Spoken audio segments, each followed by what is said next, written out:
कलम को नाच गान के इसके संरक्षित करेंगे तो ये एक आदिवासी का संपूर्ण विकास नहीं माना जा सकता। अगर आदिवासियों की बात की जाए और उसमें छत्तीसगढ़ के आदिवासियों को ना शुमार किया जाए तो यह अन्याय होगा। और धुरवा आदिवासी इस वक्त आप मेरे साथ में देख पा रहे हैं जो छत्तीसगढ़ के अलग अलग क्षेत्रों से आए हैं, ख़ास तौर पर सुकमा और उसके आसपास के इलाके जो बस्तर रेंज है वहाँ से ये आदिवासी आए हुए हैं। धुरवा इनकी प्रजाति है। ये रायपुर आए हो, कैसा लग रहा है आप लोगों को ये आयोजन में आके यहाँ पर अपनी कला का मंचन कर रहे हो, कैसा लग रहा है? हमको यहाँ पर आकर बहुत अच्छा लग रहा है क्योंकि इतने बड़े प्लेटफार्म पर हमको जो अपनी कला को प्रस्तुति करने का मौका मिला है, वाकई ये हमारे लिए बहुत बड़ी एक उपलब्धि है कि हम लोग उस दूरांचल से इस जैसे मंच पर आके हम अपनी कला का प्रदर्शन कर रहे हैं। अपने आप में बहुत बड़ी बात है। जैसे कि आदिवासियों के नाम पे सरकारें अक्सर ये कहती हैं कि आदिवासियों का समुचित विकास हो रहा है। आप लोग का जो क्षेत्र है आज भी बहुत विकास से थोड़ा अछूता है, बहुत से विकास कार्य वहाँ नहीं हो पाए हैं। तो आपको क्या लगता है कि जो सरकारें हैं वो गंभीर हैं आप लोगों के लिए सोच के, आप लोगों को बचाने के लिए, आप लोगों को संरक्षित करने के लिए? जी बिल्कुल सर, आहिस्ता आहिस्ता धीरे धीरे सरकार जो है अपने प्रयास कर रही है। और जो कल तक कि हमको अपने गांव तक बिजली नहीं था, सड़कें नहीं थे, और आज अच्छी पक्की सड़कें मिल रही है, लाइट भी पहुंच रही है। मतलब कह सकते हैं कि धीरे धीरे सरकार की जो योजना है वो सफल होती जा रही है सर। छोटे छोटे बच्चे भी हैं, आए हैं यहाँ पर कला का प्रदर्शन। बेटा पढ़ने जाते हो? जी। कौन सी क्लास में पढ़ते हो? 8वीं। अच्छा, स्कूल है वहाँ पर ठीक ठाक? जो गुरुजी हैं, टीचर हैं, वो लोग हैं वहाँ अच्छा पढ़ाते हैं? जी। अच्छा, बड़े होके क्या बनना चाहते हो? गुरुजी। गुरुजी बनना चाहते हो? क्या नाम है आपका? पिंकू। पिंकू। पिंकू गुरुजी बनना चाहते हैं। बेटा आप क्या बनना चाहते हो बड़े हो? जी मैडम बनना चाहती हूँ। कौन सी मैडम? कौन से, मतलब कोई सरकारी कर्मचारी बनना चाहते हो? जी। टीचर बनना चाहते हो? क्या नाम है आपका? प्रेमवती नाग। प्रियमवती टीचर बनना चाहती हैं। और आप बेटा पढ़ने जाते हो? जी। कौन से स्कूल में? वहाँ पर कितनी दूर है घर से? स्कूल कितनी दूर पड़ता है? ज़्यादा दूर नहीं है, नज़दीक है। पास में? और वहाँ पर पूरा कितने तक है क्लास जो है वहाँ पर? स्कूल का जो क्लास है वो कितने तक है? 12वीं तक है। 12वीं तक है। और फिर 12वीं के बाद में जब कॉलेज करने जाओगी तो वो कॉलेज कितना दूर पड़ेगा वहाँ से? बहुत दूर है सर कॉलेज करने जाने का। बहुत दूर है। अच्छा, बड़े होके बेटा क्या बनना चाहते हो? जैसे वो 2 बच्चे तो हैं वो गुरुजी बनना चाहते हैं, आप क्या बनना चाहते हैं? मैं अच्छी इंसान बनना चाहती हूँ। क्या बात है, ये छोटे छोटे बच्चों की सोच है। देखिए, अच्छे इंसान बनना चाहते हैं। आप बताएंगे, आप वहाँ से आए हो, यहाँ पर क्या क्या प्रदर्शित किया हो? जी अभी तक तो यहाँ हम लोग का प्रस्तुति नहीं हुआ है सर, अभी कुछ देर बाद अभी होने वाला है। अच्छा, क्या प्रदर्शन करोगे वहाँ पर जाओगे तो? जी हम लोग धुरवा मड़ी नाचा। कैसा होता है ज़रा उसके बारे में बताओगे थोड़ा सा? कौन कौन सा उसमें वाद्य यंत्र यूज़ होता है, क्या उसमें बोला जाता है, क्या करते हो आप लोग? सर उसमें वाद्य यंत्र ढोल होते हैं, ढोल और निशान जिसको टमक भी बोलते हैं, और बांसुरी होता है और टुड़बुड़ी होता है। अच्छा, जब गाना गाने उतरोगे तो कुछ सुनाओगे ना? तो हमको भी कुछ सुना दीजिए आज। एक्चुअली सर ये धुरवा मड़ी नृत्य है, ये इसमें गाना नहीं होती है।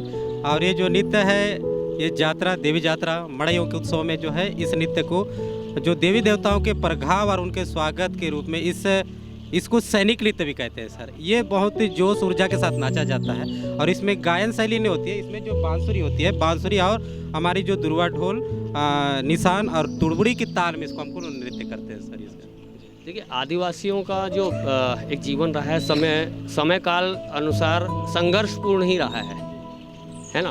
आप लोग अपने ज़िंदगी को सफल बनाने के लिए हमेशा लगातार जद्दोजहद करते आए हैं। और अभी जैसे आप लोग का जो क्षेत्र है, और ख़ास तौर पे वहाँ से एक बातें निकल के आती हैं जो नक्सल प्रभावित क्षेत्र है, तो उसके बाद वहाँ पर जीवन कितना आप लोग के लिए, कैसा आप लोगों का जीवन बीत रहा है वहाँ?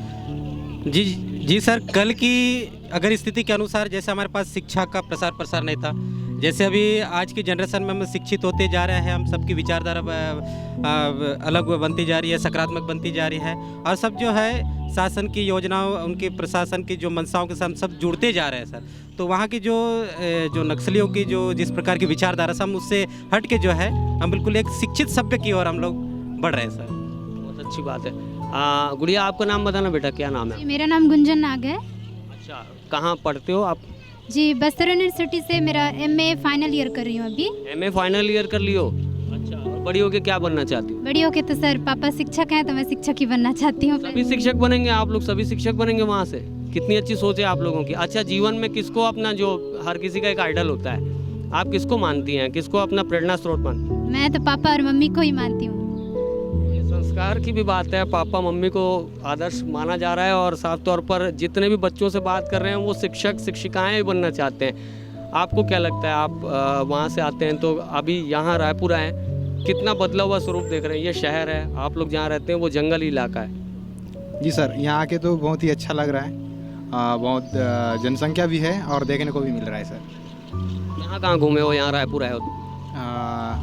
बस इसी बार आए हैं सर, देखने को मिला है। अच्छा, सरकार से, जनता से, सबसे क्या अपील करना चाहोगे? आदिवासी समाज को संरक्षित करने के लिए आप लोग की जो संख्या है वो बहुत कम है, उसको बचाने के लिए और क्या प्रयास हो सकते हैं? और जो हमारा जो, जैसे जो आप कहते हैं लोग, छत्तीसगढ़ के जल, जंगल और ज़मीन, वो बचाने के लिए जो सरकारें हैं और जो समाज है उसको क्या सोच रखनी चाहिए? जी, एक्चुअली सर मैं कहना चाहूँगा, हमारी अगर आदिवासियों की पूरी वास्तव में उनकी हित चाहता है तो केवल हमारी संस्कृति तक सीमित ना रहे, उनके वास्तविक जो संवैधानिक प्रावधान है उसको धरती पर उसको अमल करना चाहिए, उसके उनके जो प्रावधान है उसको लागू करना चाहिए। जैसे अगर पेशा अधिनियम में जब 5वां अनुसूचित की प्रावधान है, उनको वास्तविक तौर से उस ग्राउंड लेवल पर उसको साकार करना चाहिए, तभी उस आदिवासियों की जो जीवन शैली है और उनके वास्तविक अधिकार है वो धरातल पर वो सच साबित होंगे। केवल हमको नाच गान के इसके संरक्षित करेंगे तो ये आदिवासी का संपूर्ण विकास नहीं माना जा सकता। थोड़ा सा इसको और खुल के समझा दीजिए, आदिवासियों की और क्या मांग है जो सीधा सरकार तक पहुँचे? घर की मांग है, शिक्षा की मांग है, सड़कों की मांग है, पेयजल की मांग है, और क्या ऐसी कोई जो भी आपको उचित लगे वो अपनी मांगें खुल के रखें ताकि सरकार के लोग सुने और आप लोगों तक ये सुविधाएं पहुँचे। जी, मैं शासन प्रशासन से मैं विशेष अनुरोध करना चाहूँगा, जिस प्रकार इतनी एक अनुपम पहल करने जा रहा हमारी विशिष्ट संस्कृति को संरक्षित करने का, प्रसार करने का, उसी प्रकार जो हमारे संवैधानिक प्रावधान है, पेशा अधिनियम है, 5वां अनुसूचित की प्रावधान है, उसको धरातल पर उसको लागू करें। उसके साथ साथ जो हमारी जितनी भी जल, जंगल, ज़मीन की जो हक अधिकार है उसको हमको साकार करें, और जितने भी हमारे वन अधिकार अधिनियम के जो प्रावधान है, उनके सामुदायिक वन संसाधन के पट्टे हैं जो उनके मालिकाना हक रखते हैं, उन सभी को बराबर उनको प्रदान किया जाना चाहिए सर।